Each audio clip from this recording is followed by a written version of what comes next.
Welcome to Arcade Stories.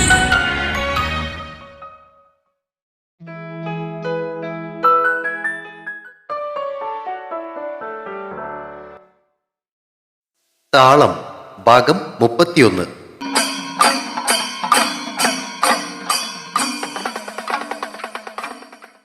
തേവരുടെ അമ്പലത്തിൽ കാലത്തെ തുടങ്ങിയ ഉത്സവത്തിരക്കിനിടയിലേക്കാണ് റോസ് തന്റെ കൈനെറ്റിക്കൊണ്ട് കൊണ്ടുവന്ന് നിർത്തിയത്. അമ്പലക്കുളത്തിനെ മറയ്ക്കുന്ന ചുറ്റുമതിലിനോട് ചേർന്ന് വളക്കടകൾ നിരന്നു കഴിഞ്ഞിട്ടുണ്ട്. കടകൾ തുറക്കാനായി വൈകുന്നേരമാകാൻ കാത്തിരിക്കുകയാണ് കടക്കാരൊക്കെ. വൈകിട്ട് 8-നും 8:30-ക്കും മധ്യയാണ് കൊടിയേറ്റ്. ബലൂൺ വിൽപ്പനക്കാരൊക്കെ എത്തുന്നതേയുള്ളൂ. ഉത്സവം തുടങ്ങുന്ന ദിവസമായതുകൊണ്ട് പതിവിൽ കൂടുതൽ ആൾക്കാരുണ്ട് അമ്പലത്തിന്റെ പരിസരത്തെങ്ങും. താഴെ അമ്പലനടയിൽ നിന്നും സേതുവിന്റെ സോപാന സംഗീതം കേൾക്കാം. മധ്യാഹ്ന പൂജക്കായി നട അടച്ചിരിക്കുകയാണെന്ന് തോന്നുന്നു. സ്കൂട്ടറിന്റെ പിന്നിൽ നിന്നും ഇറങ്ങുന്നതിനിടയിൽ യാമി പറഞ്ഞത് കേട്ട് റോസ് തിരിഞ്ഞു നോക്കി. പണ്ട് സേതുവേട്ടന്റെ പാട്ടിന്റെ ഇരടികൾ കേൾക്കുമ്പോൾ തുടിക്കുന്ന മനസ്സുമായി എല്ലാം മറന്ന അമ്പലനടയിലേക്ക് ഓടിയിരുന്ന യാമിയെ അവൾ ഓർത്തു. നിഷേധിക്കപ്പെട്ട പ്രണയത്തെ മറന്നുകളയാൻ അവൾ മനഃപൂർവ്വം ശ്രമിക്കുകയാണെന്ന് റോസിന് തോന്നി. അവൾ യാമിയെ നോക്കി അനുതാപത്തോടെ ഒന്ന് ചിരിച്ചു. ഒരു പക്ഷേ നാളെ തന്റെയും അവസ്ഥ ഇതുപോലെ തന്നെ ആകാമല്ലോ എന്ന് ഓർത്തപ്പോ ഉള്ളിലൊരു സങ്കടക്കടൽ തിരയിളക്കിയെത്തി. അപ്പച്ചന്റെ വിയോഗം മുതൽ കരയുന്ന മനസ്സിനെ അടക്കി നിർത്താൻ ശീലിച്ച അവൾ ആ വേദനയെ പുറത്തേക്കൊഴുകാൻ അനുവദിക്കാതെ മനസ്സിന്റെ ഉള്ളറിലിട്ട് പൂട്ടി ഭദ്രമാക്കിക്കൊണ്ട് യാമിയെ നോക്കി ചിരിച്ചു. മോളെ യാമി, ദാ ആൽത്തറയിലേക്കൊന്ന് നോക്കിയേ. സേതുവിന്റെ പാട്ട് മനസ്സിനെ തൊട്ടുണർത്താൻ നടത്തുന്ന ശ്രമങ്ങളെ തടയിടാൻ ശ്രമിക്കുന്നതിനിടയിലാണ് യാമി റോസ് പറഞ്ഞത് കേട്ടത്.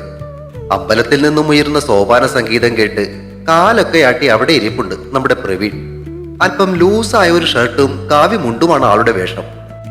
അമ്പലത്തിന്റെ ഭാഗത്തേക്ക് നോക്കിയിരിക്കുന്ന ആള് തങ്ങളെ കണ്ടിട്ടില്ലെന്ന് യാമിക്ക് മനസ്സിലായി. അവൾ നഖം കടിച്ചുകൊണ്ട് റോസിനെ ഒന്ന് നോക്കി. ചെല്ല്. അവൾ യാമിയെ വാക്കുകൊണ്ടും നുന്തി. യാമി പ്രവീണിന്റെ നേർക്ക് നടന്നപ്പോ അമ്പലത്തിൽ സേതുവേട്ടന്റെ ഒപ്പം താനും പ്രജിത്തേട്ടനും ഉണ്ടാകുമെന്ന് വൃശ്ചിക പറഞ്ഞത് ഓർത്തുകൊണ്ട് റോസ് അമ്പലത്തിന്റെ ചുറ്റുമതിലിന്റെ നേർക്ക് നടന്നു. സേതുവിന്റെ സോപാന സംഗീതത്തിൽ ലയിച്ച് കണ്ണുകൾ അടച്ചിരിക്കുകയായിരുന്ന പ്രവീൺ അടുത്തേക്ക് വന്ന യാമിയെ കണ്ടില്ല. അടുത്തെത്തിയ അവൾ അവന്റെ ശ്രദ്ധയാകർഷിക്കാനായി ഒന്ന് ചുമച്ചപ്പോഴാണ് അവൻ കണ്ണുകൾ തുറന്നത്. മുന്തിരി കളറുള്ള ധാവണിയിൽ സുന്ദരിയായി നിൽക്കുന്ന യാമിയെ കണ്ട് അവന്റെ കണ്ണുകൾ വിടർന്നു. അടുത്ത നിമിഷം അതേപോലെ തന്നെ ആ മുഖം അങ്ങ് വീർക്കുകയും ചെയ്തു. എന്നാലും കെട്ടാൻ പോണവന്റെ കൈ വെടിയേറ്റ് തകർന്നുപോയെന്നറിഞ്ഞിട്ട് ഒന്ന് തിരിഞ്ഞു നോക്കാലോ. വരുത്തിക്കൂട്ടിയ സങ്കടം മുഖത്ത് നിറച്ചുകൊണ്ട് അവൻ പറഞ്ഞു. എന്നെ കാണാനായിട്ട് ഇന്ന് വരും നാളെ വരും എന്നോർത്തിയിരുന്നത് മാത്രം മെച്ചം. ദേവുട്ടിക്ക് ഇത്രയും കണ്ണീച്ചോരയില്ലാണ്ടായിപ്പോയല്ലോ. മുഖം വെട്ടിച്ചു മാറ്റിയിട്ട് കാറ്റിലിളകുന്ന അലിലകളെയും നോക്കി അവനൊന്ന് നെടുവീർപ്പിട്ടു. പ്രവീണേട്ടാ, അവൾ വിളിച്ചു. നോക്കണമെന്ന് ആഗ്രഹമുണ്ടായിട്ടും അവൻ കടിച്ചു പിടിച്ചു നിന്നു. സോറി. ഇത്തവണ ആശാന്റെ പിടി വിട്ടുപോയി. അവളെ നോക്കിക്കൊണ്ട് അവൻ ആൾത്തറയിൽ നിന്നും ചാടി ഇറങ്ങി അല്പം കൂടി അടുത്തേക്ക് നീങ്ങി നിന്നു. അയ്യോ, അതിനെന്തിനാ സോറ് പറയുന്നേ? സഹരമില്ല, പോട്ടെ. ഒരുപാട് മുറിഞ്ഞായിരുന്നോ? അവളുടെ കണ്ണുകളിൽ പ്രകടമായ കരുതലിൽ അവനങ്ങ് ആവേശം കയറി. പിന്നെ മുറിയാതെ? അയാൾ തോക്ക് ഉയർത്തുന്നത് കണ്ടപ്പോഴേ പ്രദീപേട്ടനെ വെടിയേൽക്കാതിരിക്കാൻ ഞാൻ ഇങ്ങനെ കൈ വിരിച്ചങ്ങ് നിന്നതാ. അങ്ങേർക്ക് വെടികൊണ്ടാലേ ഏട്ടത്ത് വിഷമിക്കില്ലേ? നമുക്ക് വെടികൊണ്ടാലും ചത്താലും അങ്ങനെ വേദനിക്കാനൊന്നും ആരുമില്ലല്ലോ. പറഞ്ഞത് ഏറ്റോ എന്നറിയാൻ ഇടം കണ്ടിട്ടൊന്ന് നോക്കിയപ്പോ അവൾ കണ്ണുകൾ തുടക്കുന്നത് കണ്ടതോടെ സന്തോഷം ഉള്ളിലൊതുക്കിക്കൊണ്ട് അവൻ മനസ്സിൽ ഉരുവിട്ടു. യെസ്, ഏറ്റു മോനെ. അങ്ങനെയൊന്നും പറയല്ലേ. അവളുടെ സ്വരം ആർദ്രമായിരുന്നു. അതും കൂടി കേട്ടതോടെ ചാടിത്തുള്ളിയ മനസ്സിനെ പണിപ്പെട്ടടക്കിക്കൊണ്ട് അവൻ വില്ലന്റെ വെടിയേറ്റ കലിപ്പൻ കാമുകന്റെ റോളിലേക്ക് മനസ്സിനെ അങ്ങ് ആവാഹിച്ചെടുത്തു. എന്നിട്ട് വെടിയേറ്റ കൈ വേദനിക്കും പോലെ മുഖം ഒന്ന് ചുളിച്ചു. ഇപ്പോഴും വേദനയുണ്ടോ? ഇടയ്ക്കൊക്കെ നല്ല വേദന വരും. എവിടെ കാണട്ടെ? ചങ്ക് വെട്ടിപ്പൊളിച്ച് കാട്ടാൻ പറഞ്ഞതുപോലെ അവൻ ഷർട്ടിന്റെ ബട്ടൺസുകളെല്ലാം വലിച്ചു തുറന്ന് കയ്യിലെ ബാൻഡേജ് അവൾക്ക് കാട്ടിക്കൊടുത്തു. അതിൽ തൊട്ടുനോക്കാനെന്നോണം അവളൊന്ന് കൈ നീട്ടിയെങ്കിലും പെട്ടെന്ന് ആ കൈ പിൻവലിച്ചപ്പോ പൊന്തി വന്ന നിരാശ മറച്ചു വെച്ചുകൊണ്ട് അവൻ അവളെ നോക്കി ഒന്ന് ചിരിച്ചു. ആഴ്ചയിലൊരിക്കൽ പോയി ഡ്രസ്സ് ചെയ്യണമെന്ന് പറഞ്ഞിട്ടുണ്ട്. മൂളിയിട്ട് അവൾ ചോദിച്ചു. തൊഴുന്നില്ലേ? ഓ ഉണ്ട്, ദേവൂട്ടി വരാൻ വേണ്ടി കാത്തു നിൽക്കുകയായിരുന്നു. ഊരിയെടുത്ത ഷർട്ട് തോളിലേക്ക് ഇട്ടുകൊണ്ട് അവൻ മറുപടി പറഞ്ഞു, വാ. അവൻ വിളിച്ചപ്പോ അവൾ അവനൊപ്പം നടന്നു. ഈ സേതുവേട്ടന്റെ പാട്ട് പണ്ടത്തത്ര പോരല്ലേ? അമ്പലത്തിനടുത്തേക്ക് നടക്കുന്നതിനിടയിൽ അവന്റെ അഭിപ്രായം കേട്ട് അവൾ ചിരിയടക്കി. കുശം പൊട്ടുമില്ലാത്ത ആള് തന്നെ, അവൾ മനസ്സിലോർത്തു. ചുറ്റുമതിലിൽ ചാരി നിന്നുകൊണ്ട് റോസ് താഴെ അമ്പലനടയിലേക്ക് നോക്കി. സോപാനഗീതം പാടുന്ന സേതുവേട്ടന്റെ മുന്നിൽ നിൽപ്പുണ്ട് പ്രജിത്തേട്ടനും വൃശ്ചികയും പ്രദീപേട്ടനും. കൂട്ടത്തിൽ അർജുനും നക്ഷത്രയുമുണ്ട്. ഭാര്യയടുത്തുള്ള മുതിർന്നവരെ ആരെയും കൂട്ടത്തിൽ കാണാതിരുന്നതിന്റെ ആശ്വാസത്തോടെ അവൾ അവരെയും നോക്കി നിന്നു. വൈകിട്ട് കൊടിക്കയർ കൊണ്ടുവരുന്നത് ഭാര്യയടുത്ത് നിന്നുമാണ്. ഒരുപക്ഷെ അവരൊക്കെ അതിന്റെ തിരക്കിലാവും, അവൾ ഓർത്തു. ഇന്നേ ദിവസം തന്നെയാണ് പള്ളിയിലും പെരുന്നാൾ കൊടിയേറുന്നത്. അതും വൈകിട്ട് ഒരേ സമയത്ത് തന്നെ. അമ്മച്ചി ആ സമയം പള്ളിയിൽ പോകുമെങ്കിലും റോസ് എല്ലാ കൊല്ലവും വൃശ്ചികയോടും യാമിയോടും ഒപ്പം ആ സമയത്ത് അമ്പലത്തിലായിരിക്കും. വരും വർഷങ്ങളിലും അതുപോലെ തന്നെ അവരോടൊപ്പം നിൽക്കാൻ സാധിക്കണേ എന്ന് ആ അടഞ്ഞുകിടക്കുന്ന നടയുടെ നേരെ നോക്കി അവൾ മനസ്സിൽ പ്രാർത്ഥിച്ചു. ഇടക്കയുടെ താളത്തിനൊപ്പം ഇടകലർന്നൊഴുകിയ സേതുവിന്റെ സോപാന സംഗീതം തീർത്ത ആ മാസ്മരികതയിൽ മുഴുകിക്കൊണ്ട് അവൾ പ്രജിത്തിനെ നോക്കി. അവന്റെ പ്ലാസ്റ്റർ ഇട്ട കൈ അപ്പോഴും സ്ലിങ്ങിൽ തൂക്കിയിട്ടിട്ടുണ്ട്. അവനെ നോക്കി നിൽക്കുമ്പോ തന്റെ കരച്ചിൽ കേട്ടിട്ടും ഒരിക്കൽ പോലും തിരിഞ്ഞു നോക്കാതെ വീടിന്റെ പടി ഇറങ്ങിപ്പോയ അവന്റെ രൂപമാണ് അവളുടെ മനസ്സിൽ തെളിഞ്ഞത്. ഞങ്ങളൊന്ന് തൊഴുതിട്ട് വരാൻ കേട്ടോ. പ്രവീണിന്റെ ശബ്ദം കേട്ട് നോക്കിയ റോസിന്റെ കണ്ണുകൾ അവന്റെ കയ്യിലെ ബാൻഡേജിൽ തടഞ്ഞു. മുറിവെപ്പ് എങ്ങനെയുണ്ട് പ്രവീണേട്ടാ? അവൾ ചോദിച്ചു. ഓ, ആണുങ്ങളായ ഇതൊക്കെ സാധാരണമല്ലേ റോസമ്മോ? യാമിയെ കൂടി കേൾപ്പിക്കാനാണ് അവൻ ആ പറഞ്ഞതെന്ന് മനസ്സിലാക്കിയ റോസമ്മ നെറ്റി ചുളിച്ചു. എങ്ങനെ? വീണ്ടും എന്തോ പറയാൻ തുടങ്ങിയ റോസ് അവന്റെ മുഖത്തെ ദയനീയ ഭാവം കണ്ടതോടെ തല കുലുക്കി ചിരിച്ചു. എന്നാ ചെന്ന് തൊഴുതിട്ട് വാ. വാ, നട ഇപ്പോ തുറക്കും. അവളുടെ മുന്നിൽ നിന്നും രക്ഷപ്പെടാൻ എന്നോണം അവൻ ധൃതി പിടിച്ചപ്പോ റോസിനെ ഒന്ന് നോക്കിയിട്ട് യാമി അവന് പിന്നാലെ അമ്പലത്തിലേക്കുള്ള പടികൾ ഇറങ്ങി. സോപാന സംഗീതത്തിന്റെ അവസാന ശീലുകൾക്കൊപ്പം മണിമുഴക്കത്തോടെ നട തുറന്നപ്പോ അമ്പലപ്പറമ്പിൽ കതിനകൾ മുഴങ്ങി. അറിയാതൊന്ന് ഞെട്ടിയ റോസ് വീണ്ടും പ്രജിത്തിനെ ശ്രദ്ധിച്ചു. തിരുമേനി നീട്ടിയ ആരതിയിൽ ഒരു കൈകൊണ്ട് തൊട്ടു തൊഴുകയാണവൻ. വൃശ്ചികയുടെ അടുത്തേക്ക് ചെന്ന യാമി അവളോടെന്തോ പറയുന്നതും അവൾ മുകളിലേക്ക് തിരിഞ്ഞു നോക്കുന്നതും റോസ് കണ്ടു. വൃശ്ചിക അവിടെ നിന്നും കൈ വീശുന്നത് കണ്ടിട്ടാണെന്ന് തോന്നുന്നു പ്രജിത്ത് പെട്ടെന്ന് മുഖം വെട്ടിത്തിരിച്ച് മുകളിലേക്ക് നോക്കി. തന്നെ നോക്കി അവന്റെ മുഖത്തെ ഭാവം എന്തെന്ന് അത്രയും ദൂരെ നിന്ന് റോസിന് മനസ്സിലായില്ല. ശ്രീകോവിലിന് ചുറ്റും വലം വെച്ചതിന് ശേഷം ഒരിക്കൽ കൂടി ഒന്ന് തൊഴുതിട്ട് മുകളിലേക്ക് കയറി വരുന്ന പ്രജിത്തിനെയും പ്രതീക്ഷിച്ച് അവൾ അവിടെ തന്നെ നിന്നു. അവർക്ക് പരസ്പരം സംസാരിക്കാനുള്ള അവസരം കൊടുക്കാനെന്നോണം സേതു ഉൾപ്പെടെ ബാക്കിയുള്ളവർ താഴെ തന്നെ നിന്നതേയുള്ളൂ. പടികൾ കയറി വന്ന പ്രജിത്തിന്റെ അടുത്തേക്ക് ചെന്ന റോസ് അവന്റെ കയ്യിലെ പ്ലാസ്റ്ററിൽ ഒന്ന് തൊട്ട് തലോടി. എങ്ങനെയുണ്ട് പ്രജിത്തേട്ട ഇപ്പോ? അങ്ങനെ വേദനയൊന്നുമില്ല, എങ്കിലും 1 മാസം കഴിയും പ്ലാസ്റ്റർ എടുക്കാൻ. നമുക്ക് കുറച്ചു നേരം ആ കുളക്കരയിലൊന്ന് പോയിരിക്കാം. അവളുടെ ആ ആഗ്രഹത്തിൽ അത്ര തന്നെ താല്പര്യമില്ലാത്തതുപോലെ അവൻ നിന്നു. പ്ലീസ്. എനിക്ക് അധിക നേരം അങ്ങനെ ഇരിക്കാൻ പറ്റില്ല റോസേ. അധിക നേരമൊന്നും വേണ്ട, അല്പനേരത്തേക്ക് മതി പ്ലീസ്. ശരി വാ. എപ്പോ കണ്ടാലും കൈ കോർത്തു പിടിച്ചുകൊണ്ട് കുളക്കരയിലേക്ക് വലിച്ചിരുന്നവൻ തിരക്കിട്ടെന്ന പോലെ മുന്നിൽ നടക്കുന്നത് കണ്ട് റോസിന്റെ മുഖത്തൊരു വരണ്ട ചിരി വിടർന്നു. കുളക്കരയിലെ ആ പടവുകളിൽ അവർ നിശബ്ദരായിരുന്നു. പടവുകളിലേക്ക് കയറിക്കിടക്കുന്ന വെള്ളത്തിൽ മീനുകൾ തിരക്ക് കൂട്ടുകയും കുത്തിമറിയുകയും ചെയ്തുകൊണ്ടിരുന്നു. എന്താ നിനക്ക് പറയാനുള്ളത്? അല്പനേരത്തെ നിശബ്ദതയ്ക്കൊടുവിൽ അവൻ ചോദിച്ചപ്പോ അവൾ മുഖമുയർത്തി അവനെ നോക്കി. നമ്മുടെ വിവാഹത്തെക്കുറിച്ച് പ്രജിത്തേട്ടൻ ഇപ്പൊ എന്താ പറയാനുള്ളേ? അവന്റെ ചോദ്യത്തിന് മറുപടിയായി ഒരു ചോദ്യം എറിഞ്ഞിട്ട് അവൾ പ്രതികരണത്തിനായി കാത്തു. അമ്മ പറഞ്ഞത് നീ ഒന്ന് കേട്ടതല്ലേ റോസേ? അമ്മ പറഞ്ഞതല്ല എനിക്ക് കേൾക്കേണ്ടത്, പ്രജിത്തേട്ടന്റെ അഭിപ്രായ. അവളുടെ സ്വരം കനത്തിരുന്നു. അന്നേ വരെ അത്തരമൊരു ഭാവം അവളിൽ കാണാതിരുന്ന അവൻ ആശ്ചര്യത്തോടെ അവളെ നോക്കി. അമ്മയോട് ചോദിച്ചിട്ടായിരുന്നില്ലല്ലോ പ്രജിത്തേട്ടൻ എന്റെ പിന്നാലെ നടന്നതും എന്നെ സ്നേഹിച്ചതും. എന്നിട്ടിപ്പോ ഇങ്ങനെ പറയുന്നത് എന്തുകൊണ്ടാ? പേടിയായിട്ടാണോ? അല്ല. പിന്നെ? വീട്ടിലെ കാര്യം നിനക്കറിഞ്ഞൂടെ? അച്ഛനും ഏട്ടനും ഇപ്പൊ കൂടെയില്ല. ഇനി ഞാൻ കൂടെ അമ്മ അനുസരിച്ചില്ലേ അമ്മ വല്ല കടുങ്ങുകയും ചെയ്തു കളയും, അതുകൊണ്ടാ. ഒരു നെടുവീർപ്പോടെ റോസ് കുളത്തിലേക്ക് നോക്കി. പടിയിൽ കിടന്നിരുന്ന ചരലിന്റെ തരികൾ വാരി അവൾ കുളത്തിലേക്ക് എറിഞ്ഞു. ഭക്ഷണം തൂകിയതാണെന്നോർത്ത് മീനുകൾ വീണ്ടും ഇളകി മറിഞ്ഞു. നിശബ്ദത കനം വെക്കാൻ തുടങ്ങിയ ആ അന്തരീക്ഷത്തിന് അയവ് വരുത്തിക്കൊണ്ട് അവൾ അവനെ നോക്കാതെ പറഞ്ഞു, പ്രജിത്തേട്ടൻ പോയിക്കോളൂ. ഉള്ളു കരയുകയായിരുന്നെങ്കിലും അവളുടെ ശബ്ദം പതറിയിരുന്നില്ല. പടികൾ കയറിപ്പോകുന്ന ആ കാലടികൾക്ക് കീഴെ ഞെരിഞ്ഞമരുന്ന ചരൽത്തരികളുടെ ശബ്ദം നുറുങ്ങിപ്പോയ ഹൃദയത്തിന്റെ ഞരക്കം പോലെ തോന്നിച്ചു. തടയിട്ട് ചെറുക്കാൻ ശ്രമിച്ചിട്ടും പീലികളെ തോൽപ്പിച്ചുകൊണ്ട് കണ്ണുനീരൊഴുകി. പടിയിലെ വെള്ളത്തിലപ്പോൾ കണ്ണുനീരുപ്പും കലർന്നു. വൃശ്ചികയും യാമിയും കൂടി കുളക്കരയിലേക്കെത്തി താഴേക്ക് നോക്കുമ്പോൾ റോസ് താഴത്തെ പടവിലിരുന്ന് കുളത്തിലേക്ക് ചരൽക്കല്ലുകൾ പെറുക്കിയിടുകയായിരുന്നു. മുട്ടിലേക്ക് തല ചായ്ച്ചു വെച്ച് മീനുകളെയും നോക്കിയിരുന്നവൾ പടവുകൾ ഇറങ്ങി വരുന്നവരുടെ കാൽപെരുമാറ്റം കേട്ടില്ല. റോസേ, വൃശ്ചിക വിളിച്ചു. ഹൃദയം ഉരുകിയൊലിച്ചൊഴുകി വേദനയുടെ ചാലുകൾ തീർത്ത കവിളുകൾ ചുരിദാറിന്റെ തുമ്പുയർത്തി തുടച്ചിട്ട് അവൾ മുഖമുയർത്തി. അവരെ നോക്കിയ അവളുടെ ചുണ്ടിൽ തെളിഞ്ഞ വിളറിയ ചിരി ഒരു വിതുമ്പലിൽ കോടിപ്പോയി. വിഷമിക്കല്ലേടാ. അവൾക്കൊപ്പം പടവിലേക്കിരുന്നിട്ട് യാമി അവളെ ചേർത്തു പിടിച്ചു. രണ്ടുപേരും കൂടി റോസിന്റെ ഇരുവശത്തും ഇരുന്ന് അവളെ ആശ്വസിപ്പിക്കാൻ ശ്രമിക്കുമ്പോൾ അവരെയും നോക്കിക്കൊണ്ട് പ്രവീൺ മുകളിൽ നിൽപ്പുണ്ടായിരുന്നു. മുഖം ഒന്നുകൂടി അമർത്തി തുടച്ചിട്ട് റോസ് അവരെ നോക്കി ചിരിച്ചു. യാമി, സേതുവേട്ടൻ ഒരിക്കലും നിന്നെ സ്നേഹിക്കാനാവില്ലെന്ന് പറഞ്ഞപ്പോ നീ അനുഭവിച്ച വേദന ഏതെന്ന് എനിക്കിപ്പം മനസ്സിലാവുന്നു.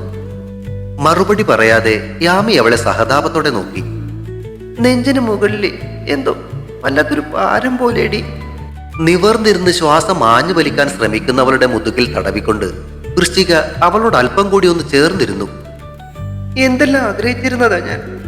വൃശ്ചികയുടെ സ്വരം ഇടറി. കൂട്ടുകാരികളെ രണ്ടും ഏട്ടന്മാരുടെ ഭാര്യമാരെ എന്നും വീട്ടിലുണ്ടാകുമല്ലോ എന്ന് കൊതിച്ചിട്ട് ഇപ്പോ. തുടരാനാവാതെ നിർത്തിയിട്ട് അവൾ മുഖം പൊത്തിക്കരഞ്ഞു.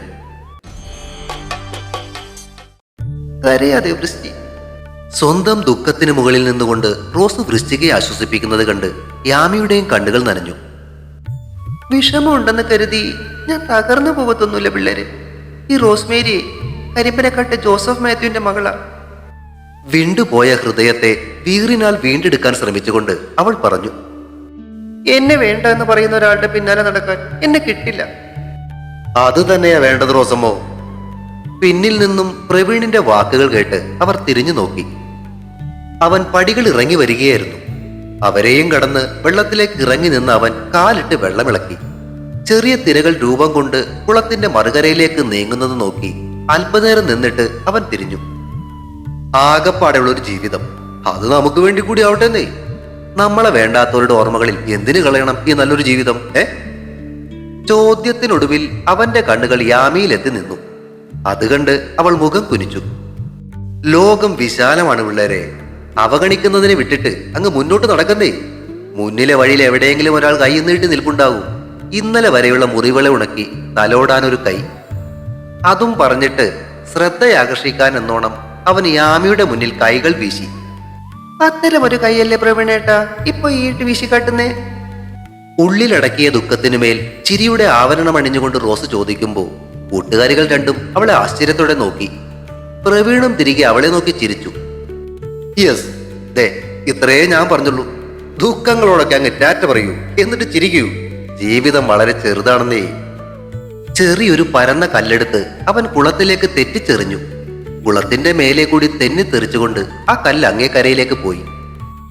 റോസേ, സേതുവേട്ടനും ചെറിയച്ഛനും അമ്മയോട് സംസാരിക്കാന്ന് പറഞ്ഞിട്ടുണ്ട്. എന്തിന്? ചുണ്ടിന്റെ കോണിൽ പുച്ഛമൊളിപ്പിച്ച ചിരിയുമായി വൃശ്ചികയെ നോക്കിയിട്ട് റോസ് പറഞ്ഞു. തല്ലി പഴിപ്പിക്കുന്ന കായയ്ക്ക് മധുരം കാണില്ല മോളെ. പൊടി തട്ടിക്കുടഞ്ഞുകൊണ്ട് അവൾ എഴുന്നേറ്റപ്പോ കൂടെ വൃശ്ചികയും യാമിയും എഴുന്നേറ്റു. റോസ്, എന്ത് നടന്നാലും നീ തറവാട്ടിലേക്ക് വരാതിരിക്കരുത്. ആശയറ്റതുപോലെ വൃശ്ചികയുടെ മുഖം വാടിപ്പോയിരുന്നു അത് പറയുമ്പോൾ. ഞാൻ വരും വൃശ്ചി. ഓടിക്കളിക്കുന്ന നാളെ തൊട്ട് വന്നിരുന്ന സ്ഥലമല്ലേടിയത്. എനിക്ക് എങ്ങനെ വരാതിരിക്കാനാവും?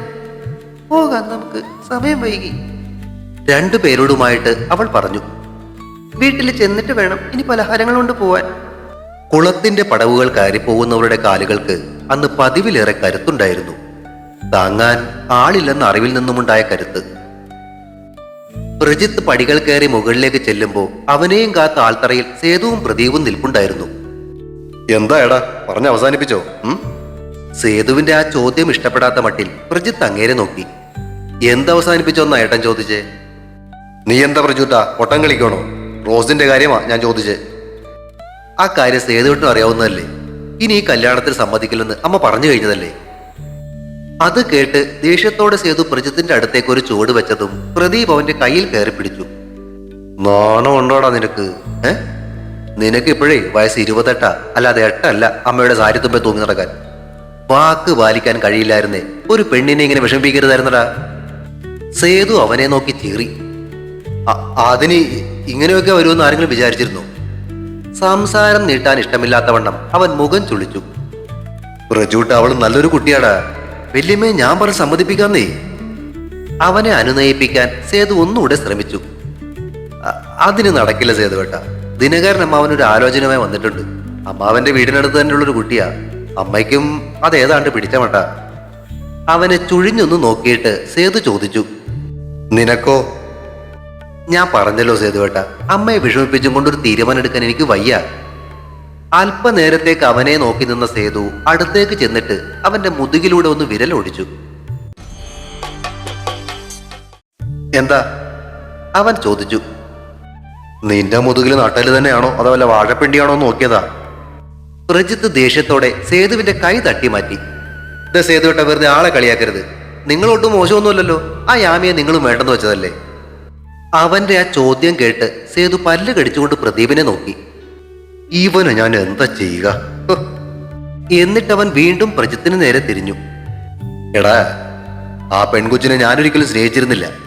ഇത്രയും നാളും അവൾ എന്നോട് പറഞ്ഞിട്ടുമില്ല ഇങ്ങനൊരു കാര്യം. നീ അങ്ങനെയായിരുന്നോ? ഇഷ്ടമാണെന്നും പറഞ്ഞ് റോസിന്റെ പിന്നാലെ നടന്നുവെന്നും ആർക്കും അറിയില്ലെന്ന് കരുതരുത്. ഒടുവിൽ ആ കൊച്ചു തിരിച്ചു സ്നേഹിച്ചപ്പോ ഇപ്പൊ നിനക്ക് വേണ്ട അല്ലേ? നിങ്ങൾ വരുന്നുണ്ടോ? എനിക്ക് പോണം. ഉത്തരം മുട്ടിയ പ്രജിത്ത് തിടുക്കം കൂട്ടി. അത്ര ധൃതിയാണേ, നീ അങ്ങ് പോയിക്കോ. ഞങ്ങൾ കുറച്ച് കഴിഞ്ഞിട്ടേ വരുന്നുള്ളൂ. ദേഷ്യമടക്കാൻ ശ്രമിച്ചുകൊണ്ട് സേതു ദൂരേക്ക് നോക്കി നിന്നു.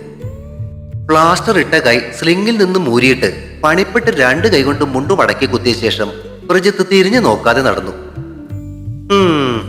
ഇവൻ ആ രമേശന്റെ അനിയൻ തന്നെയാകട്ടോടാ. പ്രദീപിന്റെ അഭിപ്രായത്തെ ശരിവെച്ചുകൊണ്ട് സേതു തലയാട്ടുമ്പോ റോസും കൂട്ടരും കുളപ്പടവുകൾ കയറി വരുന്നുണ്ടായിരുന്നു.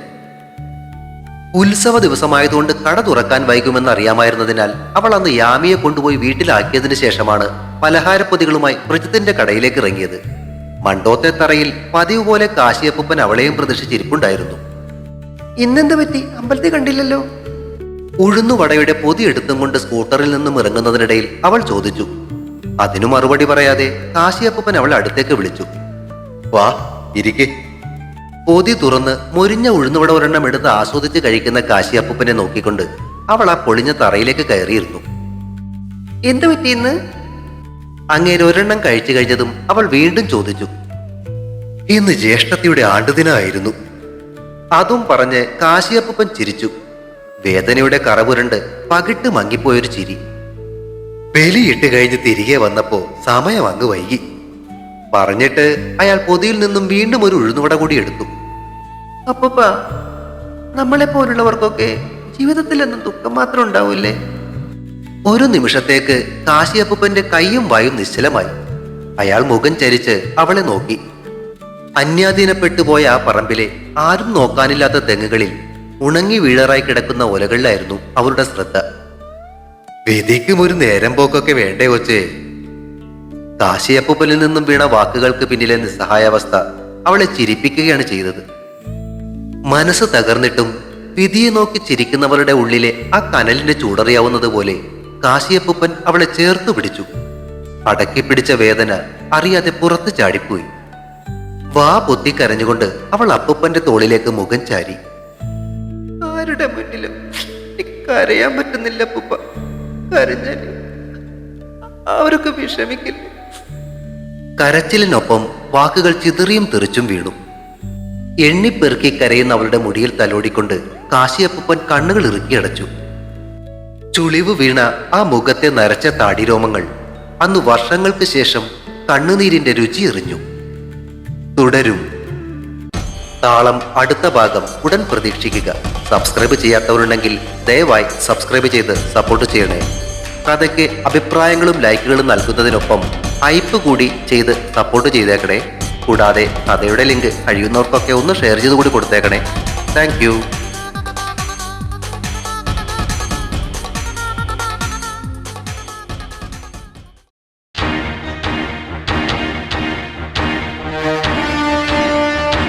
See you soon.